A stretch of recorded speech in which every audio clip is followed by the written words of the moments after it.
Delighted to welcome our guest this morning, Brian Murray, who's President and CEO of HarperCollins. HarperCollins, as you all know, is the News Corp-owned global publisher in the US, UK, Australia, New Zealand, India, China? China small. Sure, that won't last for long. Welcome, Brian. Thank you. We're going to talk mainly around digital matters with some emphasis on the high street. These are things that matter whether you're in the US, UK, Germany. But first off, let's just talk, Brian, about digital royalty rates, what the authors get. What's a fair rate, and do you think there will be, or can be, any upward movement on that? Look, fair, from a publisher's perspective, at HarperCollins, it was more than 10 years ago, we established our policy on what we thought was the right, fair digital royalty, and we've never varied from that. We were 25% of net receipts back then, and that's where we are today. I don't know if it'll change in the future, but at this point in time, I still feel that that's the right policy. And the reason is, when we looked at our print business, our royalties as a percentage of our revenues on the print side across all formats of print books average about 16 to 18% in different countries. And so when we were looking at trying to determine what's a fair royalty rate for authors as the business moves digital, we knew we were going to have less printing, less shipping costs. So we knew we could afford to pay a higher royalty rate. The question is, what was the right rate? And so we decided 25% was almost a 40% increase in the royalty rate. And we established that, and we've stuck to it. And things haven't changed really from when we made that decision to now. So I still feel like it's the right rate. I think the challenge for us as publishers and authors is to give consumers enough value so that we're not just talking about percentages, but we're actually talking about dollars, royalty dollars. And I'm a big believer that there's a lot more that we can do in giving the consumers greater value. In enhanced ebooks, for example, that are going to help increase that royalty stream, that digital royalty stream, to make it even more attractive as we go forward. And with the enhanced ebooks, is that simply because you can get a higher price point? Technical problems or is that simply because you can get a higher price point, and in a sense a disproportionately higher price point in relation to the cost, and the author will then be able to take 25% of a higher number? Yes. Is this one working? Hello? Try that one. I know that one works. There we go. Yes, I think in consumers' mind, the price points for ebooks were established early on. So, for example, in the U.S., consumers didn't want to pay more than $9.99. That was sort of an established price. So, while publishers and authors might have wanted to establish that price point a little bit higher, we kind of lost that first inning in that game. So, what I think we need to do now is to find ways to give the consumer greater value. We've seen this happen in other media industries. So you have Blu-ray DVDs, for example, where there's a better experience, there's extra content, or there's extra material at the end of the DVD. In the music business, the downloadable music business, there's higher bit rates that you can get tracks that pay an extra 20 or 30%. And consumers are willing to pay more if they get more value. And we're at the very early days of digital publishing and ebooks, and we need to be thinking about ways to give the consumer more value so that we can increase the royalty stream going to authors. Is it? Yeah, this one works. Right. Okay, so, and does it inevitably imply that if you're going to put more into the, as you say, like the music business, you've got the extended, the film of the concert and all those sorts of things, and you can get that higher price point, but the additional cost to support those, and just the sheer amount of eyeballs in the market, does this inevitably mean that there'll be a polarization, that there'll be bigger successful authors for whom that 25% is a really significant number, but then there's a kind of squeezed middle, as we call it in the UK? It's gone again. Yes, I do think you're going to see that. You see this polarization. We see it today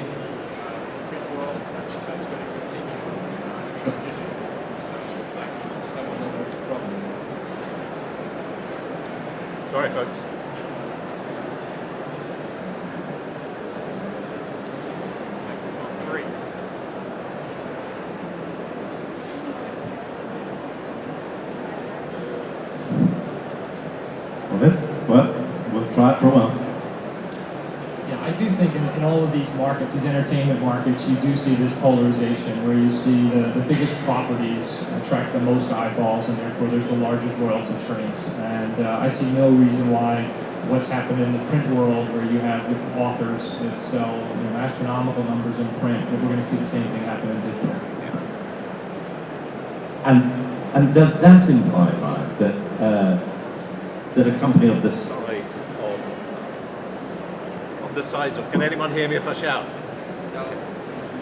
Well, Matthew, you can, obviously.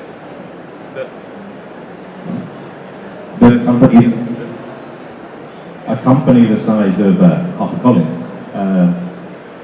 that you'll have to migrate away from some of your mid-list authors and certainly some of your backlist authors, and that whole list will shorten. And from that, does that kind of seems the logical position to take, and probably one that the majors have been adopting irrespective of ebooks anyway. But does that open up more opportunities and therefore more competition in the Amazon's imprints, the self-publishing market? And once Amazon in particular gets a hold of that market, does it make it even more difficult for you? That's a big question. We don't know the answer to that yet. It's true that a lot of large publishers have been kind of shrinking the amount of books that they've been publishing for at least 10 years. And I think we're trying to focus on the books that we think can really make a difference, and we're putting more marketing money behind those books because there's so much choice out there for consumers, their time and their entertainment dollars. So we feel like one of the major issues for us is putting the right marketing effort behind in order to break through the clutter that's out there. Now, that may change. I mean, there's no shortage of supply of books that are written every year. The challenge is there's a limit to consumer demand, and that's where marketing comes in.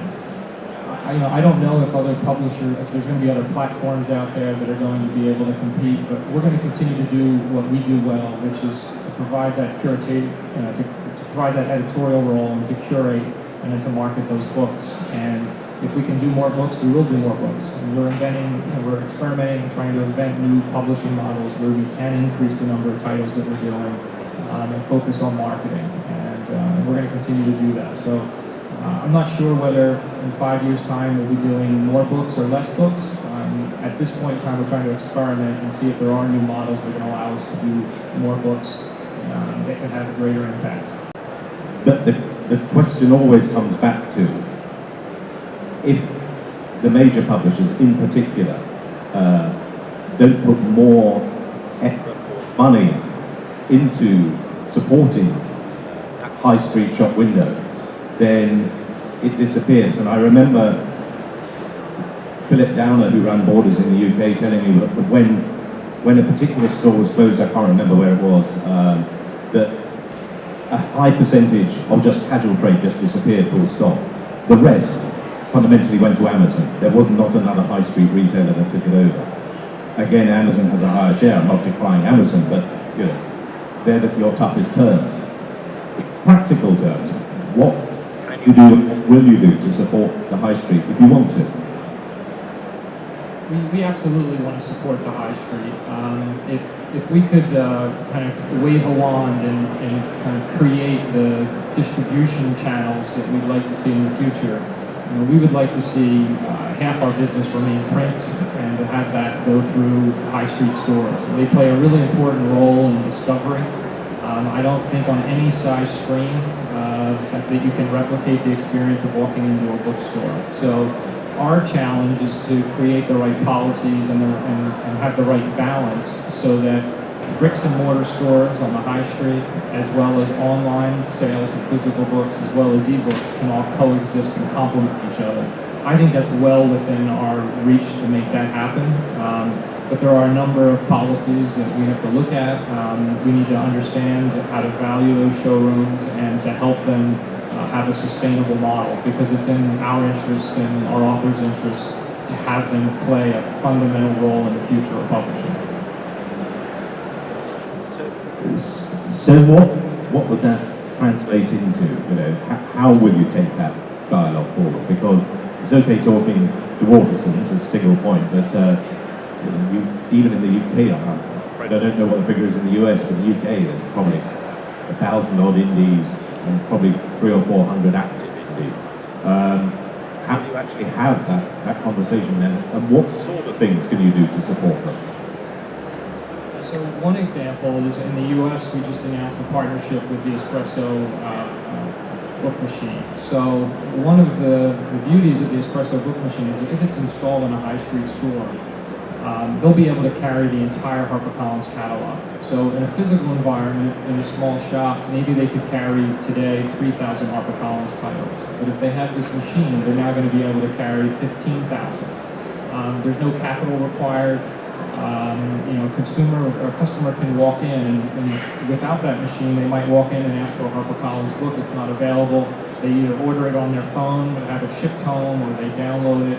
But with the machine in the shop, they can get a cup of coffee and they can get the book in a few minutes. So that's an example of an initiative that goes to what I believe we need to see happen at high street stores, which is to provide a complete service for their customers. And having a complete title catalog of HarperCollins books is a great way to start. And presumably that's also a message for the authors. That you're actually actively able. I get yes, actively able to go back into the backlist and be pushing that and making a statement. That's absolutely right. When an author works with HarperCollins, we have access to, in the U.S. alone, 50,000 bookstores. If we can get espresso machines into those 50,000 bookstores, I think it's going to make a huge difference. And it's only going to help authors. And if you didn't hear that, there's an espresso machine coming to every bookshop in America, I think was what Brian said.